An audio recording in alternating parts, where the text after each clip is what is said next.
everybody look at me real quick. And everyone clap once. Very good. Okay. I have another song for you. It's time to sit down. It's time to sit down. If OCAPs seem sterile, well, there is no peril. Clarity finds voice through Miller and Soyce. For Horton cures food, and soon so will you. It's time to sit down. All right. And with that, I'd like to actually give an introduction to my friend here, Mark. I will try to not take up too much time, and yet I still have quite a bit to say on the subject. So probably for me, the only thing more exciting than ActivityPub Conf itself happening right now is having Mark Miller as the keynote for ActivityPub Conf. And so I admire Mark for a number of reasons, one of which is that he's the only person I know who's extremely well informed and also still seems optimistic about the future of humanity, so that's one. And also, I'd also say that I had a conversation with him walking around. We were talking about some of the standards work that he's done, and I said, well, do you think that some of that standards work, because Mark's done quite a bit on JavaScript standardization, do you think that that was a distraction from your main goal of, advancing, security in this space? And Mark said, oh no, I think that I'm very proud that the last 30 plus years I've managed to stay focused on the vision and everything's culminating right now. And so I wanted to give a little bit of history about what Mark's background is and how it relates to this space. So first of all, Mark Miller was one of the main people in Xanadu, which was a precursor to the World Wide Web that we have today and informed many of its ideas. And maybe even had a lot of ideas that were better than what we ended up getting. But some of those ideas are actually coming around today as we speak. Sometimes things are just before their time. But I think that really where the journey starts here is the Agoric papers that Mark Miller wrote in 1988, which laid out a really out there vision for a society of distributed computational machines, and where humans are in that loop of computation, and it really is a society.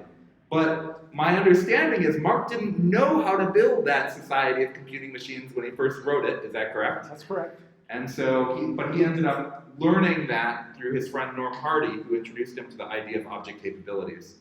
But Mark, for over 30 years, has actually really carried the torch of object capabilities and really kind of kept that community together for a long time without people really realizing why it was important. And I think we're seeing a real acceleration of interest in it right now.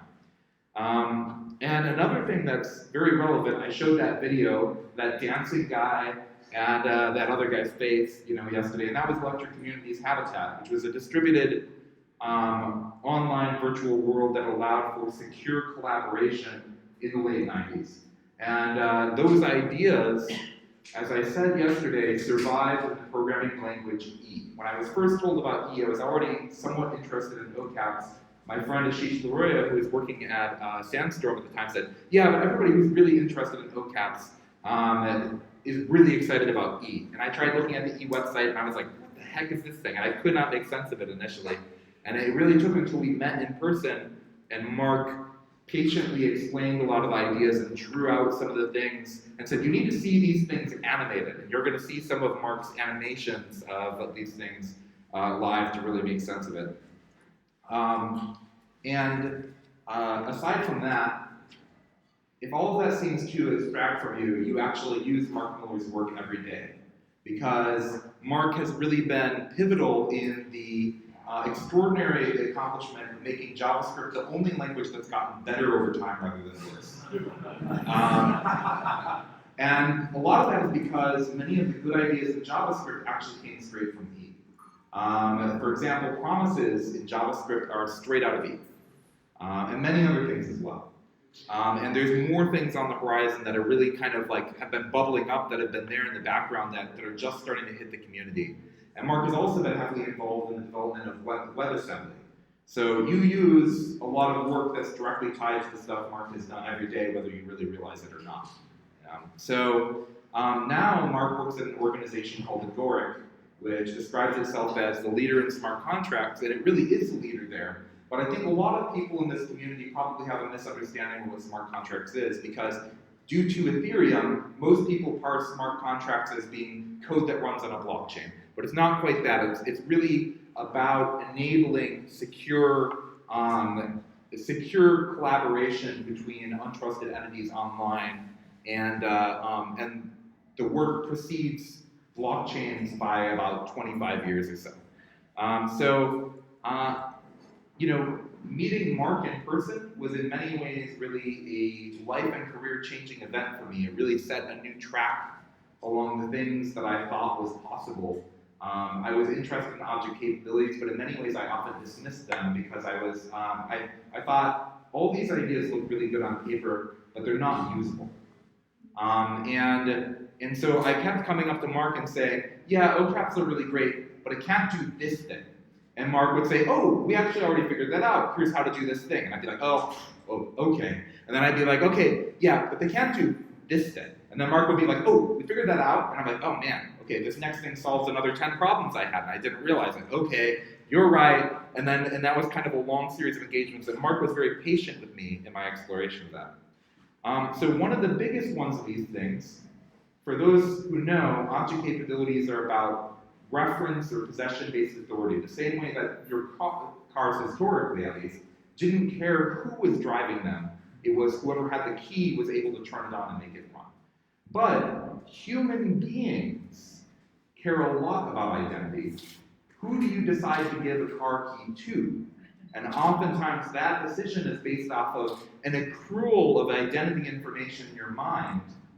And it seemed to me that OCAPs just didn't have any way to do with this. And Mark really changed my mind when we started talking about pet names, and then when he started talking about Horton, hence the Dr. Seuss reference. And by the way, Dr. Seuss is the self-proposed name of who you may have in your mind as a pet name of Dr. Seuss. And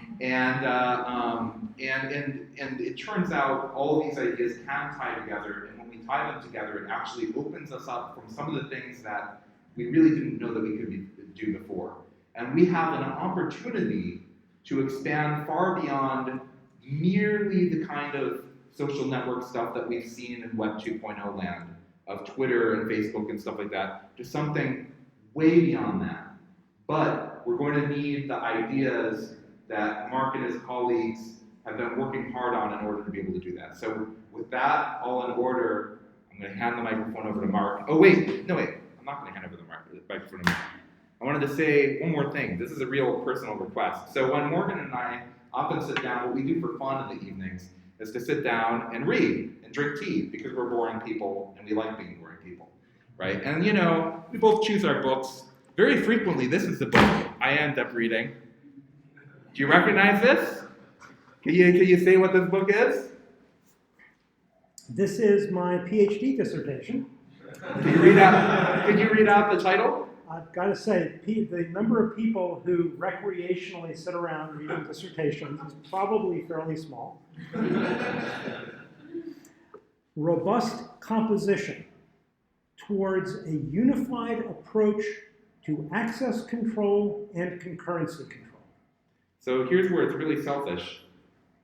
Mark, you know what a big fan I am. Can I have your autograph?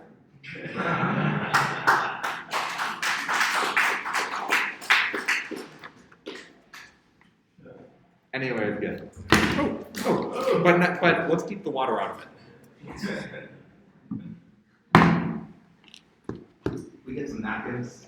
That would be very useful. Luckily, it dispersed in a pattern that did not hit anything that would be seriously affected by water, so that's very good.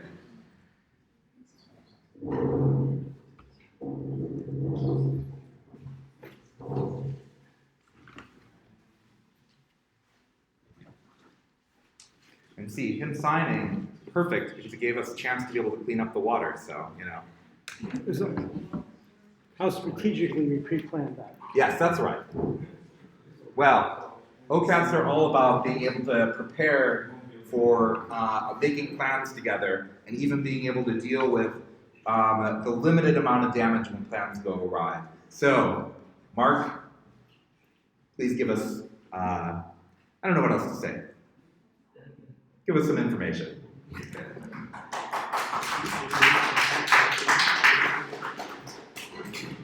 Thank you, Chris. That was an extraordinary introduction. I want to say that this 30-year journey was also a journey with many other people who also were very much collaborators with me on this journey. Too many people to list, but I want to call out just in particular, the Agoric papers were co-authored with Eric Drexler, and Dean Tribble has been the closest partner with me through many phases of the journey, going back to Xanadu, going back to the origin of promises, and through today as co-founder of Agoric. So, today, let's talk about architectures for creating decentralized social networks that are both robust against attacks and open to strangers. Tens of thousands of years ago, our social systems, humanity lived in systems that were neither robust nor open. We were huddled together in small tribes, where within the tribe, we had nice social systems of cooperation with people that we knew. You can think of those as these islands of green fields of cooperation in this vast sea of poisonous violence, violence both from predators and from other people that were generally assumed to be hostile and often were hostile. Over time, we learned to invent systems that enabled us to cooperate better with each other, various patterns, various new institutions, and over time, the cooperative networks between us grew through the phase transition to where they became the spanning networks that covered the world. These vast networks of cooperation becoming this world-covering green fields of cooperation with these isolated pockets of violence remaining.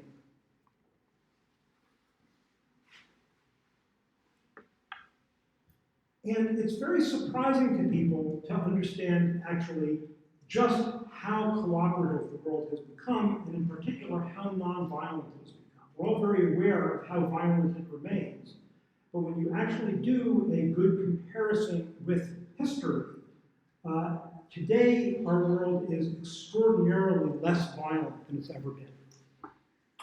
And on this wonderful world of mostly nonviolent cooperative interaction, there emerged a new level of abstraction, which is the online world. The world of the internet, the world of the web, the world of email. And in its young days, when it first came about, it was also this very pleasant, worldwide, friendly, cooperative framework in which almost all interactions were pleasant and we could approach it with this simple, open-minded expectation of cooperation. And then a new form of problem started growing on the online world. And to understand the nature of the new problems that we're facing, we need to understand the difference in security between the physical world and the online world.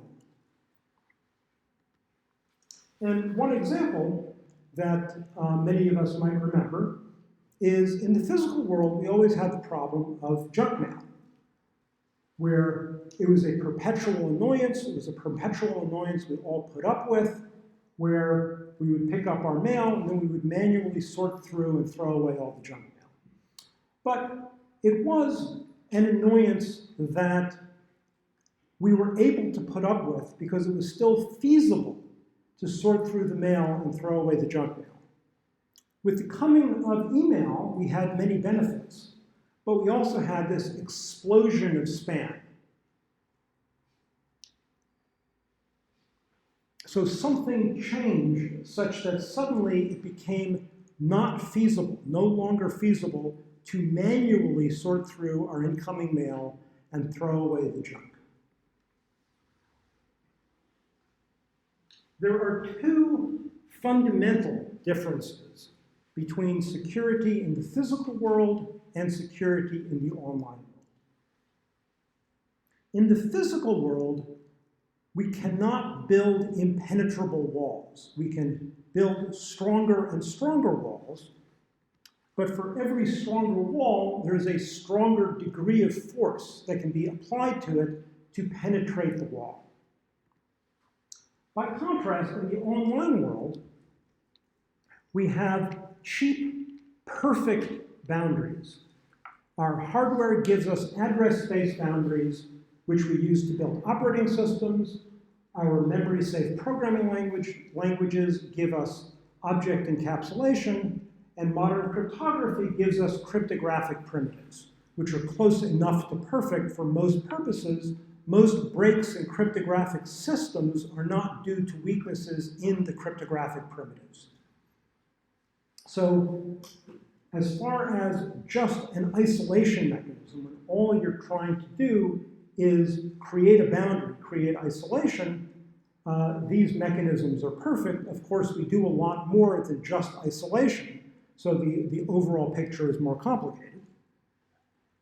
But the other fundamental difference is bad news for the online world. In the physical world, an attack takes scarce resources of the attacker. If nothing else, it takes some of the attacker's attention. People who make safes talk about work factor. Work factor is the effort the attacker needs to engage in to overcome the defenses. And if the expense of the work factor is greater than the value of the valuables in the safe, you're winning. In the online world, the attacker can use automation to multiply their attack by billions at no cost to themselves. To the degree that there's any cost at all, it's often a cost that the attacker arranges for the victims to pay, that the victims' resources are used to spread the attack. And as a result of this automation, a very small number of bad actors is able to multiply their bad activities by billions and flood the world again with poison.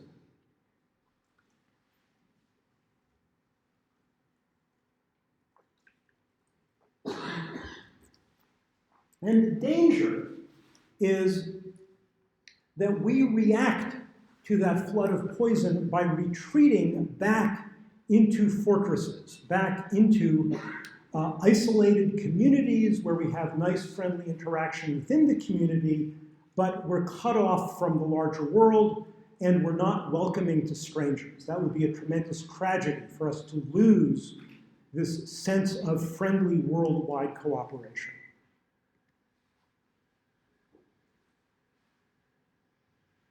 A way to think about the trade-offs is in terms of this curve. There's always a trade-off curve between cooperation and safety.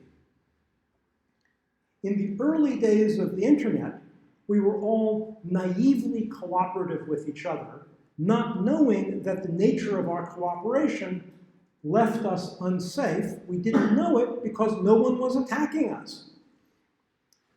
As the attacks started increasing, the danger is that we simply go to the other end of the trade-off curve and acquire our safety at the cost of sacrificing our cooperation at a distance, our cooperation across vast networks. What we need to do instead is lift the trade-off curve. We can never get rid of the trade-off curve. There's always a trade-off, but if we lift the trade-off curve, then for the same amount of safety, we can engage in more cooperation. For the same amount of cooperation, we can engage in it in a safer manner.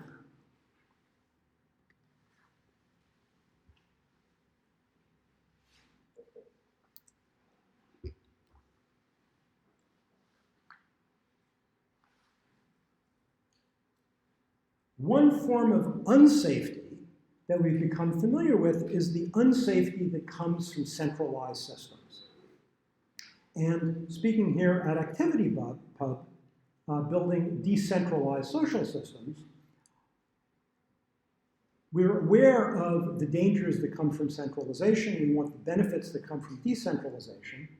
And in any social system, a key issue that becomes central is the issue of designation, is the issue of how do you name things? How do you indicate something that you're talking about?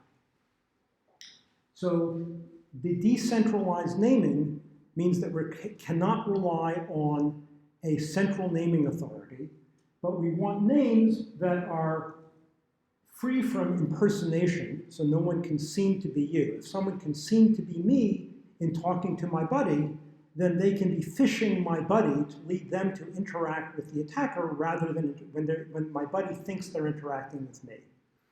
But we want to solve the impersonation problem without centralized naming authorities, because centralized naming authorities creates a censorship problem. If we rely on DNS, rooted in ICANN, or certificate authorities, or the phone company, or any other naming authority, then if our name is due to their activity, then they can take it away from us. We want names that no one can take away from us, and names that no one can prevent someone from communicating with us if they know our name and we want them to be able to communicate. And a way to understand what these two constraints are together is by analogy with another decentralized system that has shown that essentially the same two security problems are simultaneously solvable. An account that you have in Bitcoin is keyed to the name of the holder of the account, i.e. the account on the chain has a public key. The holder of the account knows the corresponding private key and has generated the private key public key pair. Impersonation, the resistance to impersonation is no one else can generate a private key that has the same public key, and therefore no one else can spend your money. And the fact that you generated the key pair, you didn't depend on anybody else to do that, and you're using it in a system that is itself decentralized, means no one can stop you from spending your money. When you cross a border, no matter what the capital controls are, no matter what the border rules are, if you've memorized your keys, in a case where things are desperate enough where you need to do that, you can still cross your border and no one can stop you from taking your money effectively with you. So we want the same kind of security and decentralization for our knowledge and ability to communicate with each other.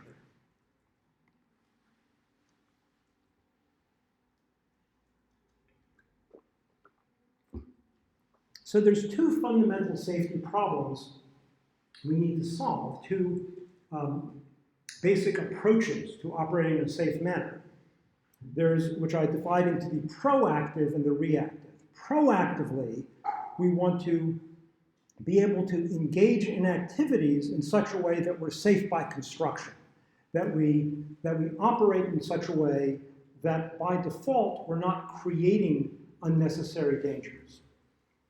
But nevertheless, sometimes we'll mess up. Sometimes we'll, for example, hand out authority inappropriately, and for whatever reason, sometimes the system will operate in a way that is less safe than we intended, so we need to be able to engage in reactive damage control, to be able to react to the fact that bad things are now happening and we want to recover by damage control back into a safe situation.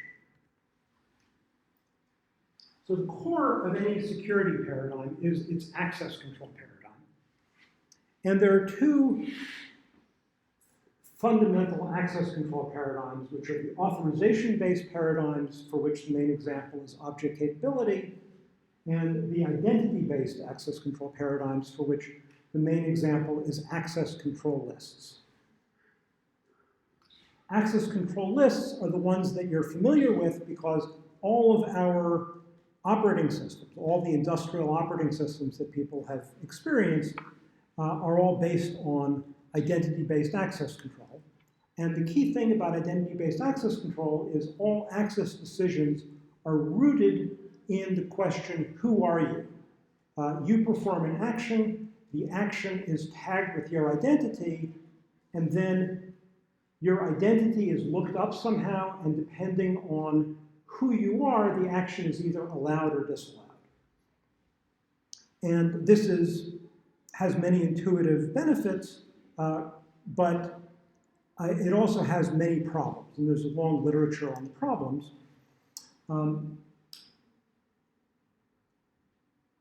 The strength of this paradigm is its support for reactive damage control. But the problems make it very poor at proactively building safe arrangements. Object capabilities, on the other hand, its advantage is very much on the side of proactively building safe arrangements. As Chris mentioned, the car key is a perfect example. The car key is a right, it's a bearer right. It's one that I have the right by holding the key. And if I want to lend Chris the ability to drive my car, I'll just hand him the key. I don't have to tell my car that Chris is now able to drive my car.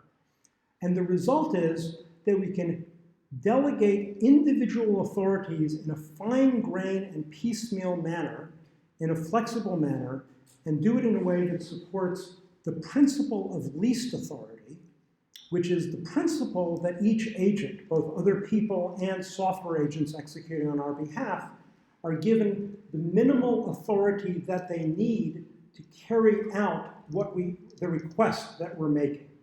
And by minimizing how much excess authority we give them beyond that minimum, we minimize the potential for abuse.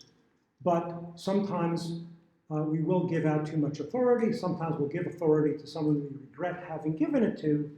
And then we need to react to having gotten ourselves into that bad situation with some kind of reactive damage control. So what we need to do is build a system that has both of these strengths. And there's really, with these two foundations, there's really three logical ways to go about this. One is we can start with the foundational mechanisms of access control lists. And we can use those mechanisms in a surprising manner to support the benefits of the left-hand column. And there have been some very good systems that have done this, Polaris, Flash, and Bitfrost.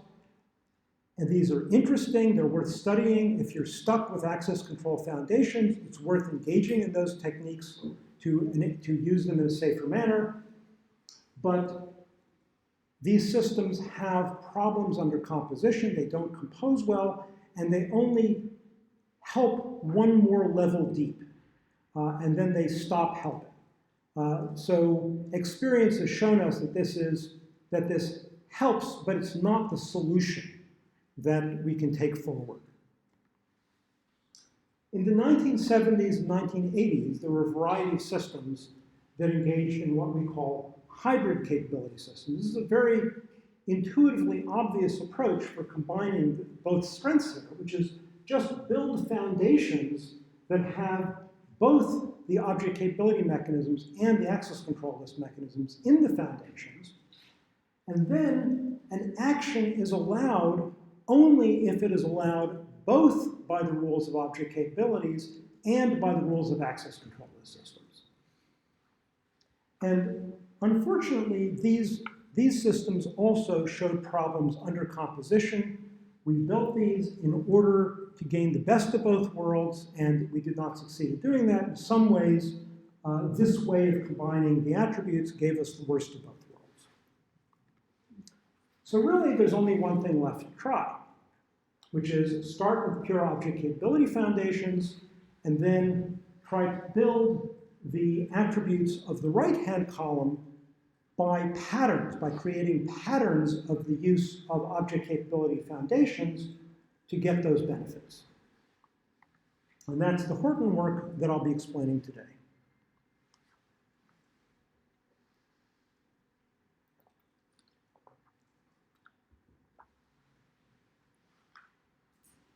But first, since it's unfamiliar, I'm going to explain object capabilities themselves. And I want you all to pay a lot of attention in particular to the visual language that I'll be using on this slide, because it's important to understand this visual language. I'll be reusing this visual language throughout the rest of the talk. And I'll be explaining object capabilities in terms of objects of an object-oriented programming system, because it's the best and closest analogy. But I want to emphasize that object capabilities are an abstract logic that can be built on many different substrates. There's object capability hardware, there's object capability operating systems, there's object capability live cryptographic protocols, there's object capability certificate systems. But I'm going to stay with the terminology and the analogy of objects because it's closest to the logic that we're familiar with from object-oriented programming. So over here in this diagram, the circles, A, B, and C, are three objects.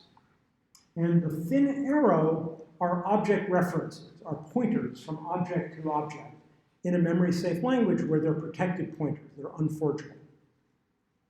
So in this state, these initial conditions, object A has a reference to object B, points at object B. Object A points at object C, and B does not point at C. And in this situation, object A can execute code like b.foo of C. And one way of describing this is A is invoking the foo method of object B with the parameter being C. The way I'll be describing it is another way common among object programmers, which is A is sending the message foo of C, sending that message to B, and the parameter C is a copy of A's pointer to C. And A is able to do this because A already has a pointer to B and A already has a pointer to C. And when B receives the message, B now has a pointer to C. So the main difference between objects and object capabilities is that these messages sent on these references in an object capability system are the only means by which an object can cause effects on the world outside of itself. The references, the thin arrows, are the permission system. In the initial conditions, when B did not have a pointer to C, B could not invoke C, B could not send it a message, B could not provoke whatever activities would follow from invoking C. A, by invoking B, both exercised its permission to invoke B and granted B permission to invoke C. So it has all of these nice benefits, but from the perspective of reactive damage control, when used directly, it has the problem that all activity is anonymous. That object C, when it receives a message, doesn't know if the message came from A or came from B. So the obvious approach, one might think, to solving this is to tag the message somehow, or to enable something like stack introspection, where C can somehow ask, was this message sent by A or B? But there's a problem with that approach. That was essentially the hybrid capability approach. There's a problem with that approach, which is objects are ephemeral. They come and grow with great velocity. By the time somebody looks at what happened as a result of messages to C and decides that a particular message in retrospect should be judged as abusive, there is no object A anymore. Object A has already gone away, so is object B. Attributing responsibility to the individual objects is pointless.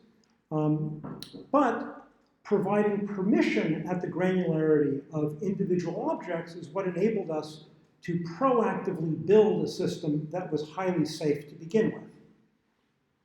So what we need to do is separate the granularity at which we grant permission, which wants to be as fine-grained as possible, from the granularity at which we assign responsibility for bad actions, so that we can retroactively say, Alice, the larger unit, which let's say is a person, that these objects executing on Alice's behalf have sent messages that in retrospect we judge to be abusive, so we're going to stop accepting messages from Alice. So these large grain responsible identities can be people, can be corporations, can be other organizations. The key thing is that there's something that's at a granularity where they have a lifetime and an identity that's meaningful to a human being who's looking at the abuse and making a judgment about cutting off access. So for the rest of the talk, I'm just going to identify responsible identities with individual human beings.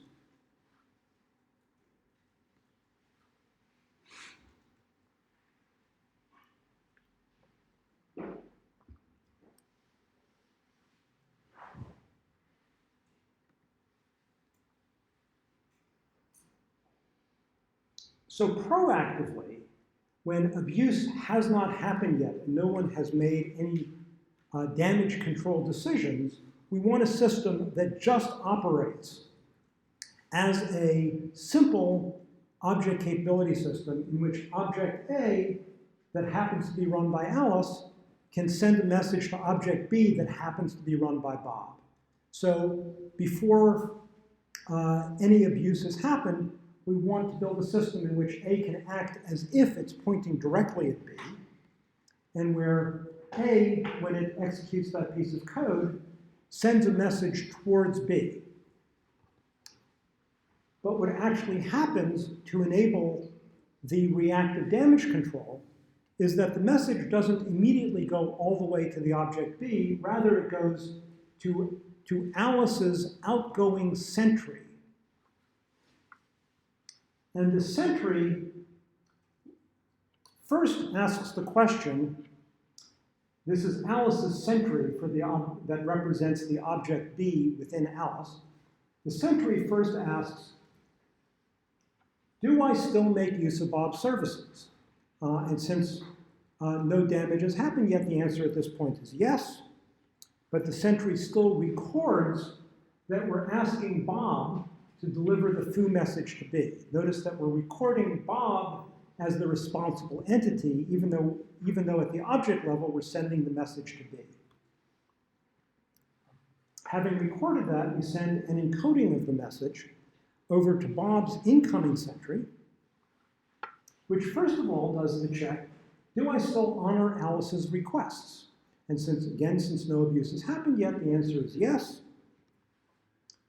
But Bob's sentry still writes down that we're about to deliver the message foo to the object B on behalf of Alice, so that in retrospect we can decide to hold Alice responsible. And with all that bookkeeping having happened, we now proceed to deliver the foo message to B. So I'm going to use this graphic for the rest of the talk as shorthand for that system of sentries. Every time you see this graphic, this is an identity tunnel. You understand that there's an object at each end acting as a sentry for the respective parties. There have been systems that have been built by these principles. The Scoops system at HP Labs, secure cooperative file sharing, which was a decentralized file sharing system where various parties could arrange to propagate file updates to each other and to keep track of who they've given permission to get a file update and who they've given permission to receive a file update from, who I've given permission to update my copy of the file based on their changes. And the Scoop system keeps track of the updates, so if I find that a particular file of mine has become full of garbage, and I can see that the update itself came from Marcus, and I can decide to cut off Marcus's further access. So I'm holding Marcus responsible. But what is the unit that I'm holding responsible? It's a little bit too simple to say that the unit is simply Marcus the person. These spheres represent our units of responsibility in the system.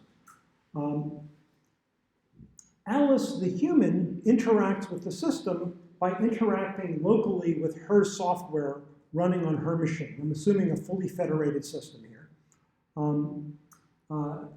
And she interacts with that software through her local user interface. Her software then sends messages over the network to Bob's software that then renders, through Bob's user interface, information that Bob the human being can then react to. If Bob is getting abusive messages that is from the Alice unit, Bob doesn't need to know or care, are these abusive messages coming because Alice is running malware, or because Alice has turned evil and decided to send malicious messages? So in both cases, Bob will simply hold Alice responsible for the bad action of her objects. That's not a moral judgment. If Alice is running malware, which is sending the bad messages, it's not Alice's fault in some sense, but still, Bob has to hold Alice as a whole responsible for the bad actions of her software in the absence of any other evidence. With this picture, we can now better understand what the issues are in doing a decentralized naming system with integrity. Because there are several different languages going on here that are being translated between. If Alice, let's say, wants to send a message to Bob, where Alice is telling Bob, here, use this lamp. She's communicating to Bob permission to turn this lamp on and off. So what Alice sees through a user interface is something that has to be human meaningful at the user interface level, something that Alice can feasibly understand what it is she means to be designating, but where the meaning of those designators is really what it is they designate, that she's sending the message to the person that she thinks of as Bob, and that the lamp that she's giving permission to Bob to switch on and off is the lamp that she thinks she's giving permission to. Her local software translates this into the internal language of her local software, which let's say is a language of messages between her local objects, where somehow in that local language, there's also a representation of which lamp the permission is being conveyed to. And then that gets translated, let's say, into a cryptographic message, where there's a cryptographic representation of permission to use the lamp, which not only designates the lamp, but actually provides the permission, so that Bob receiving that cryptographic permission is now able to use the lamp, whereas otherwise he would not have been able to use the lamp. That, when received by Bob's software, gets translated back into the internal language of objects, and then Bob's software, in turn, renders it into Bob's user interface, where the concrete representation that Bob sees might be different than the concrete representation that Alice sees. We don't care about that. What we care about is that they both mean the same thing. That the lamp that Alice meant to give to Bob, that when Bob receives it, he knows that the lamp that he's now talking to is the lamp that Alice meant.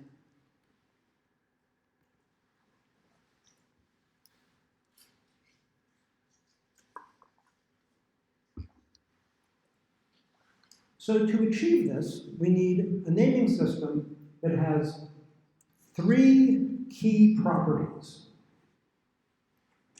we start with the ones that we presented earlier under decentralized designation. It has to be free of danger of impersonation. No one can appear to Bob to be a different Alice than the one that Bob thinks of as Alice. And in particular, with regard to the lamp, that no other lamp can invade the system and appear to Bob to be the lamp that Alice meant. And censorship resistance means that we cannot depend on an external centralized naming authority. It needs to be human meaningful because these names have to show up in the respective user interfaces. So any user interface that tries to identify something by showing a human being a big cryptographic key is a failure. That should never need to appear in a user interface where a human being needs to understand what entity it designates. So we need some kind of human meaningful designators, such as human meaningful names, and it needs to be globally meaningful. So like a cryptographic key, the cryptographic key that enables use of the lamp, once it's encoded in cryptography, it can go anywhere in the network, and no matter who it came from or where they were when they said it in a global manner, in a context-independent manner, grants authority to use that lamp. So Zuko's triangle is the insight that there's no one kind of name that can have all three of these attributes. However, we can have feasible kinds of names that have any two of the three.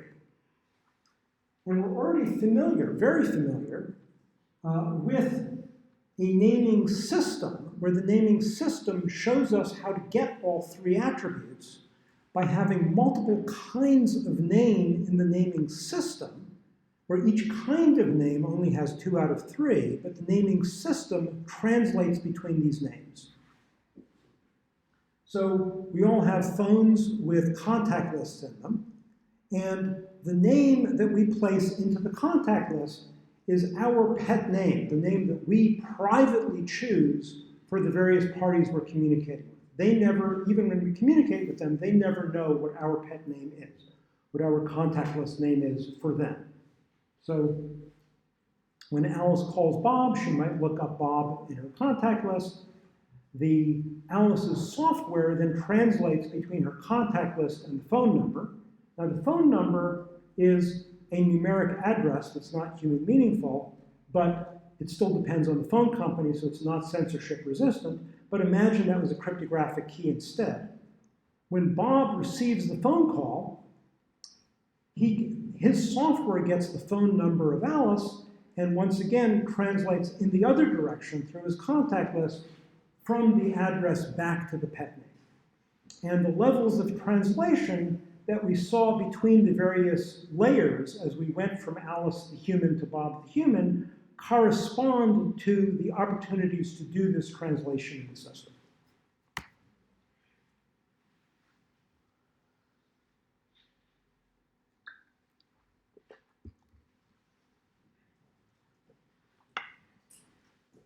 In a social network, the interesting introduction, the interesting other objects, other things for Alice and Bob to talk about are not lamps, but other people.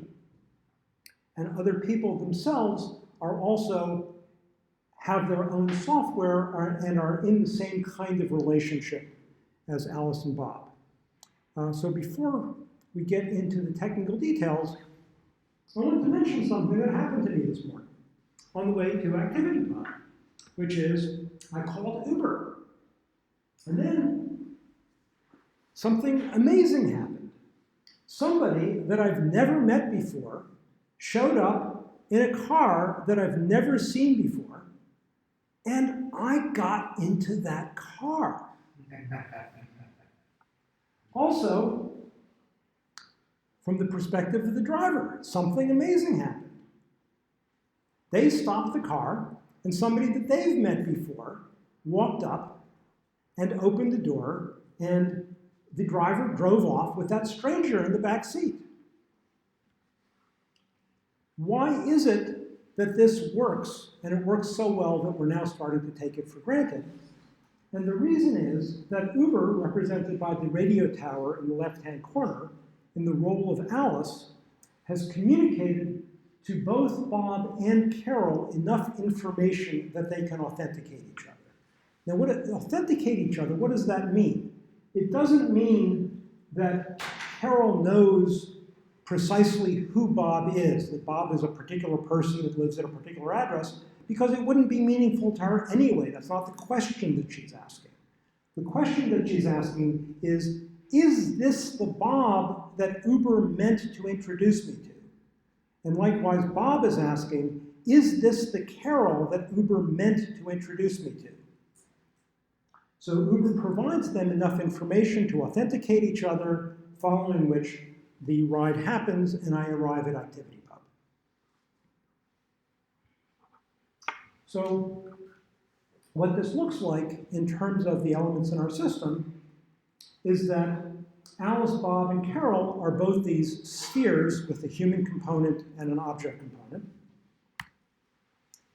And Alice sends to Bob a message using her pet name for Bob in the to field, but the key thing that this system does that our phones don't do is she can use her pet name for Carol in the body of the message.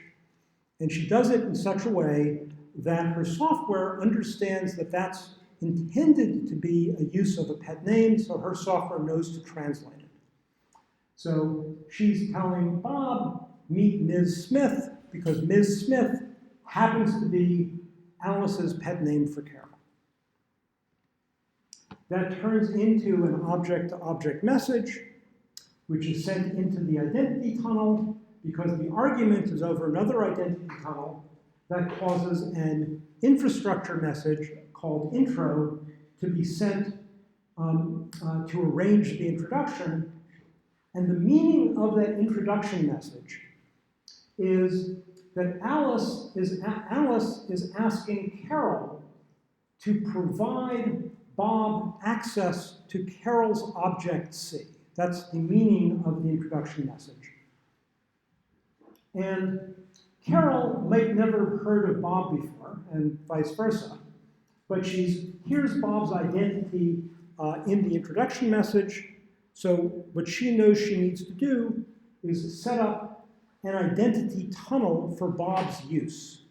And using the name of Bob that she heard from Alice, Carol wraps Bob's end of the identity tunnel, gift wraps it in such a way that only Bob can unwrap it, and when Bob unwraps it, he knows that only Carol could have wrapped it. And having created that wrapped gift, Carol returns that to Alice, and then uses it in the encoding of the message sent through the identity tunnel that Bob then unwraps,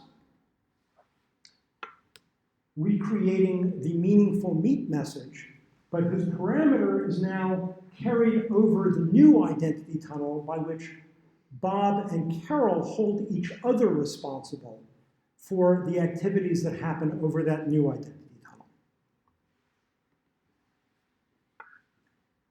And Bob's software, when it receives that message, finally translates it through the user interface into a message as received from, and then renders whatever Bob's pet name for Alice is, and then the message might be meet at Carol if Carol, let's say, is already Bob's pet name for Carol.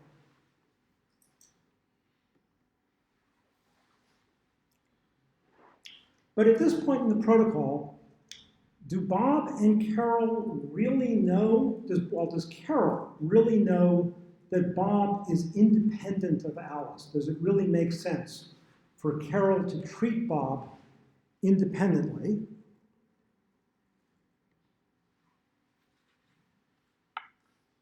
Well, the answer is no, and the answer is necessarily no, irrespective of the mechanism. In any such system, at this point, the answer must be no, that if Carol has only met Bob online through this one introduction, that Carol has to wonder, is Bob a pseudonym for Alice?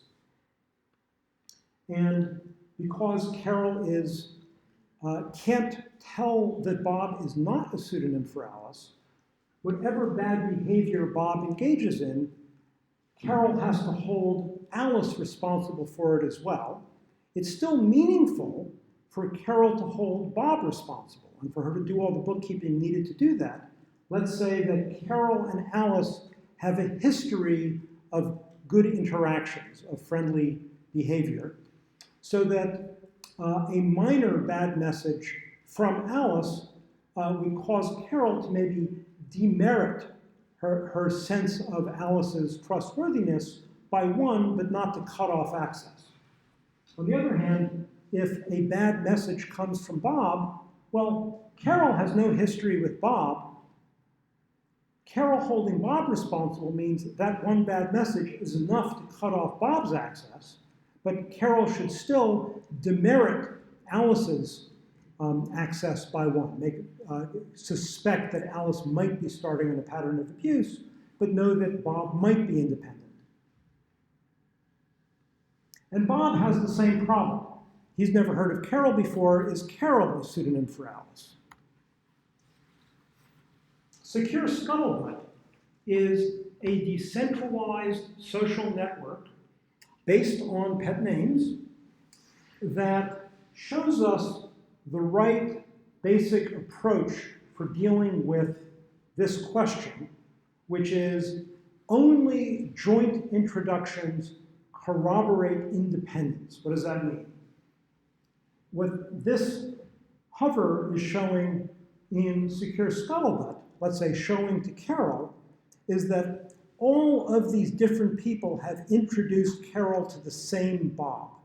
And because they're all introducing her to the same Bob, that gives Carol significant evidence that Bob is independent of any one of them.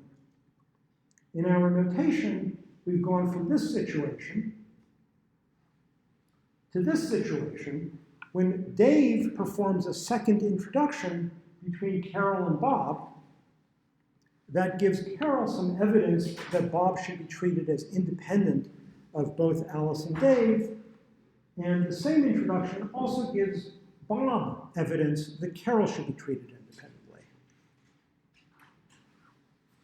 So we've shown how to build a decentralized, federated social network with naming integrity, where the names are not subject to either impersonation or censorship.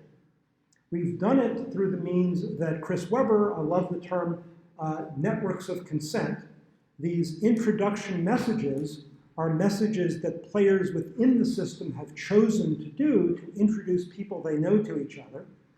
And the introductions are meaningful because they're coming from people that you know. Have we succeeded at building a system that is welcoming to strangers? Well, in many ways, yes, but in some fundamental ways, not yet. We have not yet succeeded at our overall goal. And the reason is something that from these criteria we should take to be a weakness of a pure object capability perspective on the problem, which is object capabilities have this slogan, only connectivity begets connectivity. If you have two isolated subgraphs, they remain forever isolated because no one can introduce them. So this can degenerate into the fortresses that I've talked about, can degenerate into the phenomena that's sometimes called the old boys network, where a stranger coming in from the outside has no way to knock on the door of a community that they'd like to participate in and enter and become accepted and become friends with the people in that community.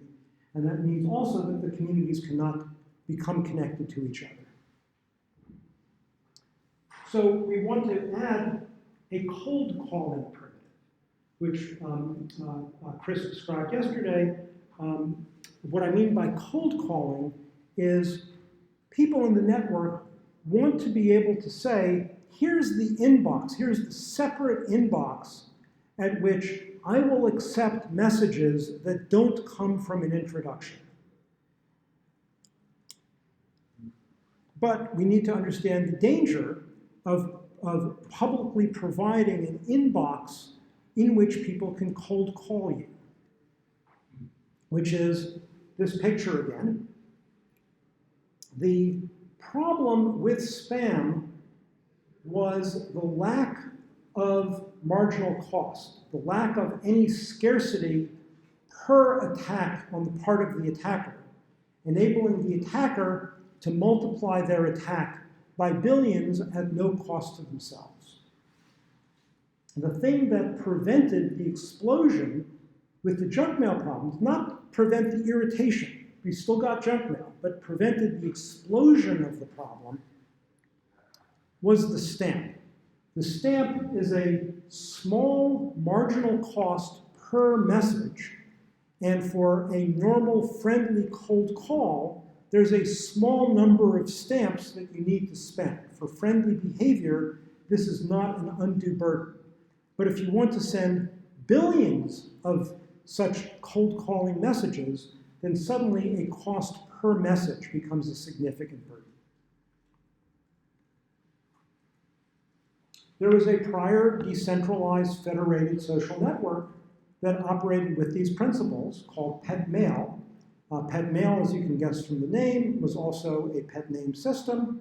It also had this logic of corroboration, but furthermore, it had the open public inboxes for cold calling, but it attached a per message cost to the cold call. It didn't do it by stamps, it didn't do it by money transfer, it did it with a CAPTCHA.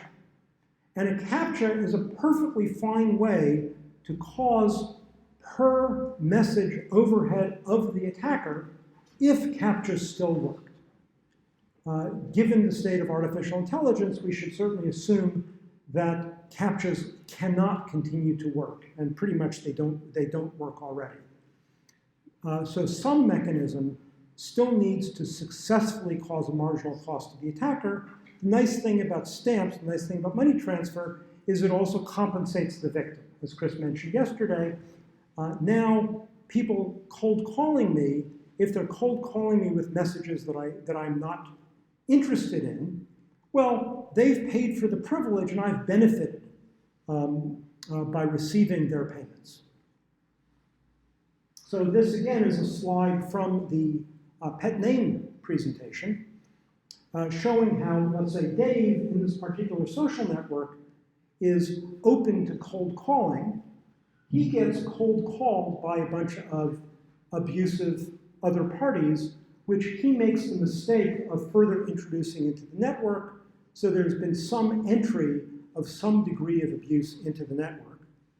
But with all of this support for attributing abuse and doing reactive cutoff of further access, Dave can cut off access of those outside parties, and Carol can decide that Dave was kind of naive in letting those guys into the network, so Carol can decide to interact or to trust Dave less, but continue to interact with him.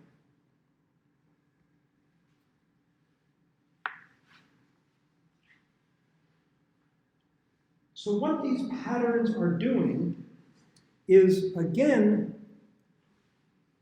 enabling us to figure out how to successfully cooperate with strangers, with other people at a distance, allowing us to extend our networks of cooperation to the point that these large-scale networks of worldwide cooperation through federated decentralized systems are the ones that are the networks of relationships that cover the world, and to beat back the abusive activities back into isolated lakes of poison within this vast landmass of green fields of cooperation.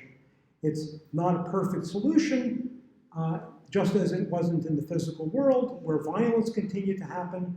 There will still be people like Bob at those peripheries that have to engage in skepticism, but the hope is that this overall system of networks of consent, of cold calling with immediate feedback, of attribution, and the ability to engage in reactive damage control can be at least the first step towards the patterns we need to escape from our fortresses and cover the world with decentralized networks of cooperation. So we've rebuilt an identity and a system that has the attributes that we've associated with ACL. We've rebuilt an identity-based system for reactive damage control on top of our object capability basis. How did we do compared to identity-based access control systems that people are familiar with? Well, like them, the requests were tagged by the identity of the requester, so that with the appropriate record keeping, you could hold the requester responsible. Unlike them, we've also done the record keeping to hold the responder responsible. When Alice's software makes the foo request to Bob's software, Alice records that she's holding Bob responsible for how his software reacts to receiving the message.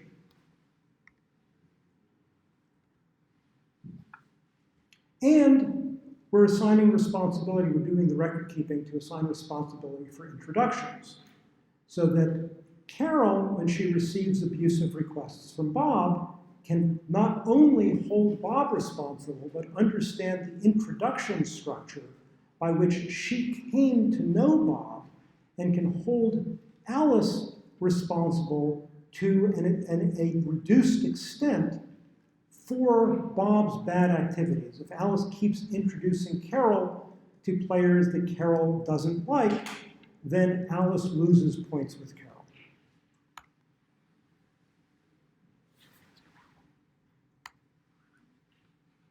Together, this is an architecture of robust openness.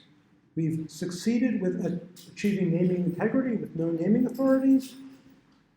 We have a skeptical aggregation strategy where Bob's bad activity is still aggregated into Alice, but we have a corroboration-driven disaggregation strategy where Carol can come to learn that she can hold Bob separately responsible.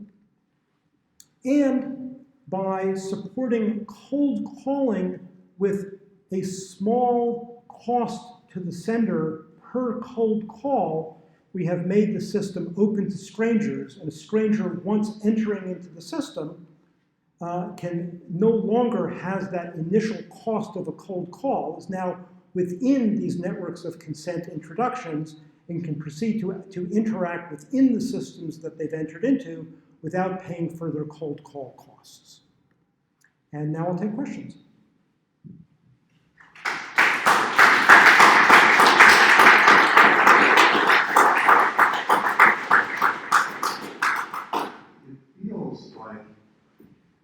Programming in OCAP system is like learning a new language, a human language. And I wonder how would we go about learning OCAP programming idioms such as composition and decomposition? Well, I'll give a flip answer first, which is you can do what Chris and Morgan are now doing recreationally, which is read my dissertation. But more seriously, the first thing is to pay attention to the user interface design so that the users of a system built according to these principles do not have to understand in an articulate manner the principles in order to use it safely, securely, and successfully. To make the appearance of them through the user interface something which is intuitive at very little effort, ideally intuitive out of the box. Chris mentioned yesterday that a group from Rebooting Web Trust, including Chris and I, including you, are co-authoring a paper on specifically how to bring these issues out into the Mastodon user interface to create a Mastodon-like experience that can be understood without having to sit through this talk, understood intuitively to provide the naming integrity properties that we're advocating. The next thing to notice is that with regard to just OCAPs themselves, leaving aside Horton, with regard to OCAPs themselves, the language of OCAPs, the basic idea, the form of patterns of OCAPs, are very similar to those that object-oriented programmers engage in. The abstraction with which OCAP programmers create security patterns like Horton are very much along the lines of how object-oriented programmers create patterns of objects to express higher levels of abstraction. We found this repeatedly, that people coming from object-oriented programming can take up object capability programming very quickly. What we've also found is that people coming from other security paradigms take up object capabilities less quickly because the difference in the arrangement of computation and identity is a bigger burden than the difference between object-oriented programming for functionality versus object capability programming for both functionality and security. So learning object-oriented programming was something that took the world 20 years to do. So there is definitely a big language learning burden there, but that's a language learning burden that for many, many tens of millions of programmers is already behind them. In addition, I should mention that my company, Agoric, is building such a decentralized object capability system on top of an object capability runtime for JavaScript. JavaScript will seem surprising, but I've been on the ECMAScript committee since 2007. I got the enablers, as Chris was mentioning, from E into the JavaScript standard to enable JavaScript to be used as a safe object capability programming language. And that immediately opens up the ability for programmers to write security patterns, both using object pattern concepts that they're used to and using a language that's familiar to them. Yeah? You anticipated my question with that last comment, but could you tease this with the Agoric innovation, and can you put it not in development context, but in the context of the presentation as a whole? The role of the company or the goal of the company. I'm not sure I understand the question. What does Agoric do?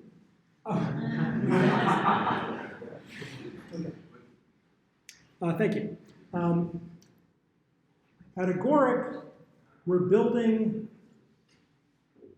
support for smart contracting that can realistically be used in large-scale collaborative networks of commerce and complex voluntary cooperative interaction that, again, we hope to span the globe, to bring the world economy online through these primitives, and in such a way that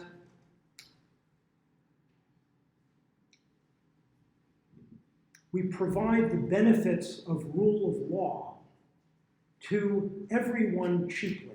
There's many different angles on this, but Kate Sills just did a talk that's going to be up on YouTube soon called Can Blockchains Provide Rule of Law? There's something like 4 billion people in the world that do not have the benefits of rule of law because of the expense of lawyers and human adjudicators, even in countries that do have the rule of law. It's often out of reach practically to many people in the country because the cost of using the rule of law mechanisms are too great. A smart contracting fabric can enable those benefits at tiny costs, at incredibly tiny costs. We can drop the cost by 8 orders of magnitude.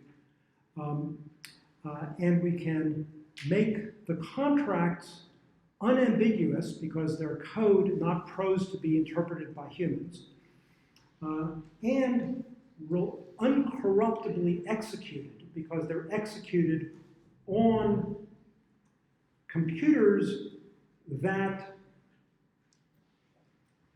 are for whatever reason, there's an arrangement such that the mutual parties to the contract can mutually trust the computer that they're run on. And I wanted to focus on, since I said blockchain, to us, a blockchain is only one of many platforms. We're building a decentralized, distributed smart contracting fabric on top of JavaScript that runs in a blockchain-independent manner, but runs also across the chains and across chains and non-chains, across both public and private systems, so that it can be a network of cooperation of maximum reach. To us, the important thing about a blockchain is it's a mutually trustworthy computer, so that a program running on a blockchain as the computer that it's running on, there can be worldwide credibility that the program executes according to what the code of the program says. And clearly for some contracts, that's very valuable. Many contracts are local. They don't need to be run on public blockchains. They don't want the public visibility that comes from running them on public blockchains. So any other arrangement that the cooperating parties can come to mutually trust the platform that the contract is running on is adequate for that to participate in the overall fabric of our framework. I think we gotta wrap it up. I want to say a couple things real quick. One, I said I wouldn't do this, but I want to elaborate on one point. Just the one thing that I think is really important to make clear is that OCAP programming is just normal programming, actually. If you remove global state, it's just argument passing between functions. And it doesn't require object-oriented programming, even you can do it in functional systems. It's literally just your variable references are object capabilities and you pass them between functions. That's it. So with that said, we have an unconference to prepare too, largely due to my fault, including now. We have a little bit less time to prepare for it than we expected, but there's also, lunch will be arriving soonish. We have 12 minutes, but we have scheduled an hour for lunch, and we can do a little bit of rearrangement during lunch. And many people have thankfully already written down topics they'd like to propose. But what's going to happen is we have post-it notes. Some of them have already been, those ones represent the rooms and the times that we can allot things with. Some of these have already been written out, and we'll arrange them on there. And the thing is that as a community, you should negotiate